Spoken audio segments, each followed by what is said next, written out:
ദേവാമൃതം.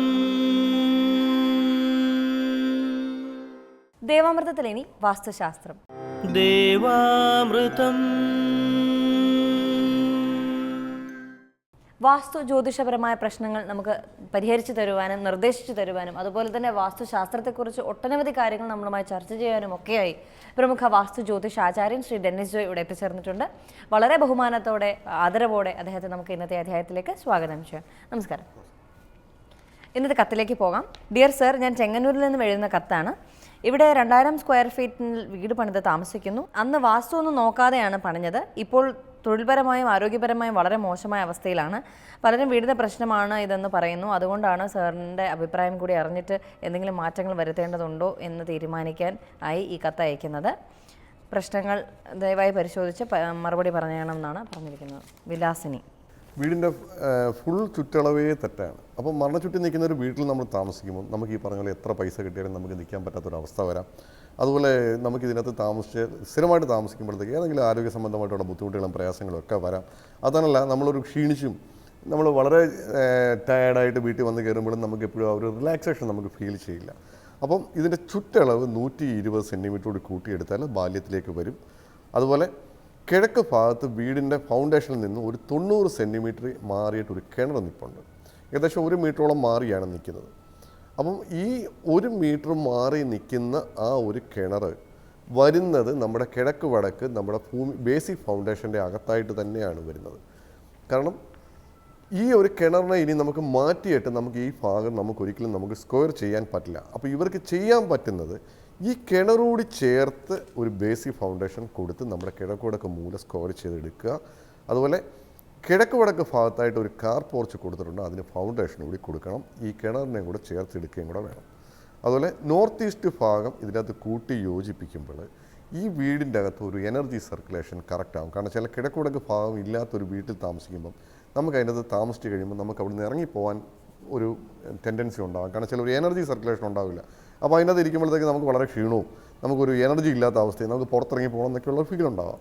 പിന്നെ കുറേ നാൾ ഇതിനകത്ത് താമസിച്ച് കഴിയുമ്പോൾ ആ ഒരു കാലാവസ്ഥയുമായിട്ട് ഇതിനകത്ത് താമസിക്കുന്ന ആൾക്കാരങ്ങ് പൊരുത്തപ്പെട്ടു പോകും. അപ്പോൾ ഈ ഒരു ഭാഗം സ്ക്വയർ ചെയ്തെടുക്കുക. കിണർ വീടിനകത്താക്കി തന്നെ ഒരു ബേസിക് ഫൗണ്ടേഷൻ കൊടുക്കും. അതുമായിട്ട് ബന്ധപ്പെട്ടുള്ള ദോഷങ്ങൾ മാറിക്കിട്ടും. ഇതിൻ്റെ തൊഴിലിൻ്റെ ഭാഗം എന്ന് പറയുന്നത് ഇതിൻ്റെ തെക്ക് പടിഞ്ഞാറ് പോർഷനും കുട്ടികളുടെ പോർഷൻ എന്ന് പറയുന്നത് ഇതിൻ്റെ തെക്ക് കിഴക്ക് ഭാഗമാണ്. ഈ 2 കോർണറും ഇതിനകത്ത് നഷ്ടപ്പെട്ടു പോയിട്ടുണ്ട്. കാരണം ഇതിനകത്ത് തെക്ക് ഭാഗത്തോട്ട് ഇറക്കി ഇവരൊരു മുറി തിരിച്ചതുകൊണ്ടാണ് ഈ ഒരു വിഷയങ്ങൾ വന്നത്. അപ്പം തെക്ക് പടിഞ്ഞാറ് പോർഷൻ ഇല്ലെന്നുണ്ടെങ്കിൽ ഇതിനകത്ത് താമസിക്കുന്ന കാല സംബന്ധമായിട്ടുള്ള അസുഖങ്ങളും ജോലിയിൽ ഇവർക്ക് ഇമ്പ്രൂവ്മെൻ്റ് ആവില്ല. ഇവർ എന്ത് ബിസിനസ് ചെയ്താലും അതിനകത്ത് നമുക്കൊരു പുരോഗമനം ഉണ്ടാവില്ല. ഇപ്പോൾ ഗവൺമെൻറ് സർവീസ് ജോലി ചെയ്താൽ പോലും ഇവർക്കൊരു പ്രൊമോഷനോ അർഹിക്കുന്നതായുള്ള ആനുകൂല്യങ്ങളൊന്നും കിട്ടാനുള്ള സാധ്യത കുറവാണ്. കാരണം വെച്ചാൽ അപ്പം തെക്ക് പടിഞ്ഞാറ് ഭാഗം ഇവർ സ്ക്വയർ ചെയ്തെടുക്കണം. അതുപോലെ കുട്ടികളുടെ പോർഷനായിട്ടുള്ള തെക്ക് കിഴക്ക് ഭാഗവും ഇവർ സ്ക്വയർ ചെയ്തെടുക്കണം. ആ ഭാഗത്ത് മുറി തിരിക്കണമെന്നൊന്നുമില്ല. ഒന്നുകിൽ ഇവർക്ക് തൽക്കാലം ഒരു ചെമ്പ് കമ്പി എന്തെങ്കിലും ഇട്ട് സ്ക്വയർ ചെയ്തെടുത്താൽ ഈ ഒരു വിഷയങ്ങൾ മാറിക്കിട്ടും. അതുപോലെ ഇത് രണ്ടും ചെയ്ത ശേഷം ഇതിനകത്ത് ബിസിനസ്സിൻ്റെ കാര്യങ്ങളൊക്കെ ഇവർക്ക് ഇമ്പ്രൂവ്മെൻ്റ് ആവും. അതുപോലെ കുട്ടികളെ കൊണ്ടുള്ള ബുദ്ധിമുട്ടുകളൊക്കെ കുറഞ്ഞു കിട്ടും. അതുപോലെ തെക്ക് പടിഞ്ഞാറ് ഭാഗത്തായിട്ടൊരു സെപ്റ്റി ടാങ്ക് കാണുന്നുണ്ട്. കാരണം തെക്ക് പടിഞ്ഞാറ് ഭാഗത്ത് സെപ്റ്റി ടാങ്ക് വരുന്ന ദോഷമാണ്. അത് തന്നല്ല, ഇവർക്ക് തെക്ക് ഭാഗത്തോട് ഒരുപാട് സ്പേസ് ഇതിനകത്ത് കാണുന്നുണ്ട്. കാരണം കൃത്യമായിട്ടുള്ള കണക്കനുസരിച്ച് തെക്ക് ഭാഗത്ത് ഒരു ബേസിക് ഫൗണ്ടേഷൻ കെട്ടി അളവ് കുറയ്ക്കണം.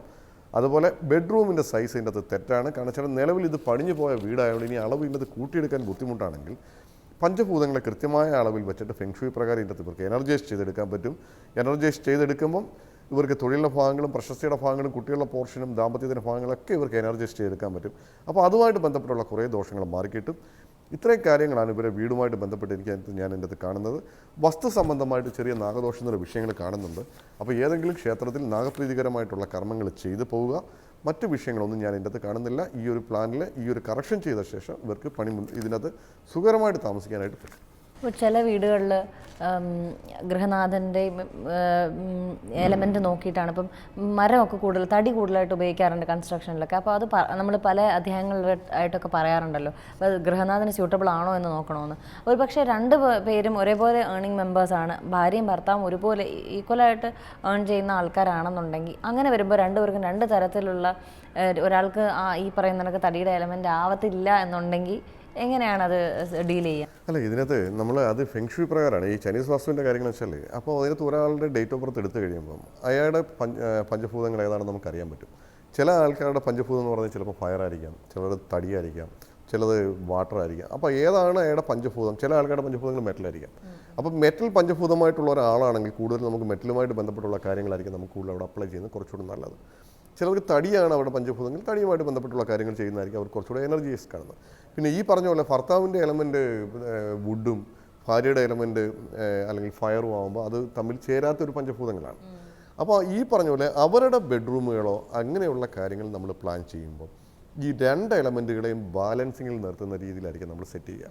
കാരണം ഏതെങ്കിലും ഒരെണ്ണം കൂടിപ്പോയി കഴിഞ്ഞാൽ അത് പ്രശ്നമാണ്. കാരണം വുഡിൻ്റെ ക്വാണ്ടിറ്റി കൂടിക്കഴിഞ്ഞാലോ ഫയറിൻ്റെ ക്വാണ്ടിറ്റി കൂടിക്കഴിഞ്ഞാലോ അത് പ്രശ്നമാണ്. അപ്പോൾ ഒരു ബാലൻസിങ്ങിൽ നിർത്തുകയാണ് ചെയ്യുക.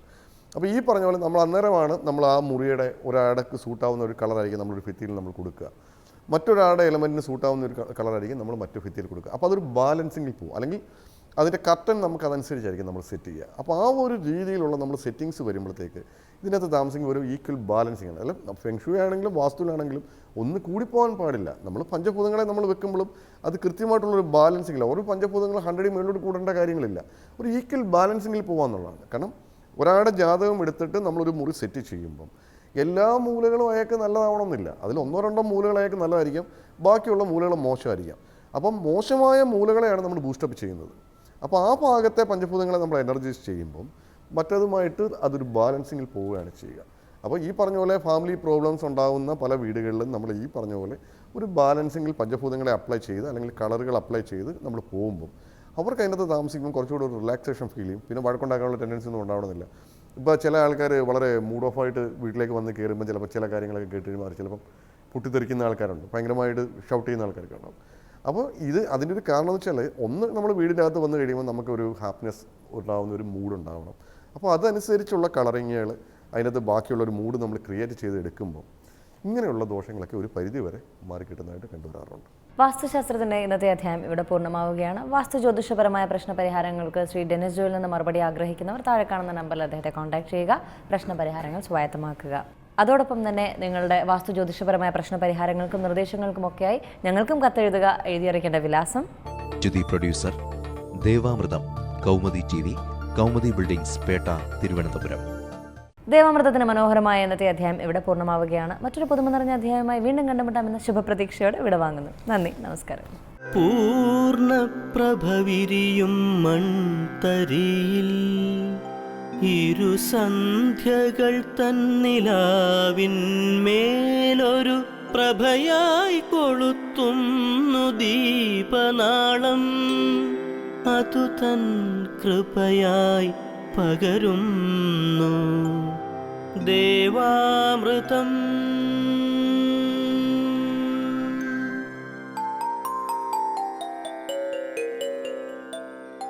അറിയുന്നു നാം ഈ നിത്യ ചൈതന്യത്തെ, ഋതുക്കൾ പകർന്ന ഗുരുവര്യന്മാരിലൂടെ കാലങ്ങൾക്കിപ്പുറവും അണയാത്തൊരു നാളം കൃപയായി പകർത്തുന്നു ദേവാമൃതം.